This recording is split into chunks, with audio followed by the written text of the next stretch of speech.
ভারত এই মুহূর্তে এক ঢিলে দুই পাখি স্ট্র্যাটেজি নিয়েছে, অর্থাৎ বালুচিস্তান, যে বালুচিস্তানে স্বাধীনতা সংগ্রাম শুরু হয়েছে দীর্ঘদিন ধরে, যে বালুচিস্তানে স্বাধীনতা সংগ্রাম হচ্ছে, সেই স্বাধীনতা সংগ্রাম কিছুটা থিতিয়ে গেছে, সেই স্বাধীনতা সংগ্রাম কিছুটা থিতিয়ে গেছিল এবং সেই স্বাধীনতা সংগ্রাম আবার বাড়তে চলেছে, বেড়ে গেছে, ধিকি ধিকি জ্বলছে, সেটা আরো বড় দাবানলের আকার ধারণ করবে।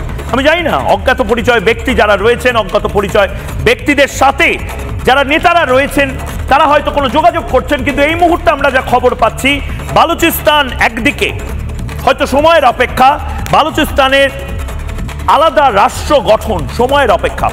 একদিক থেকে বালুচরা আক্রমণ করছে, একদিক থেকে তালিবানরা আক্রমণ করছে। এবার যদি ভারত আক্রমণ শুরু করে, অন্যদিকে পাঞ্জাবে নিজেদের বিদ্রোহ সামলে উঠতে পারছে না পাকিস্তান সরকার, চারপাশ থেকে পাকিস্তান কাঁপছে কাঁপছে কাঁপছে কাঁপছে।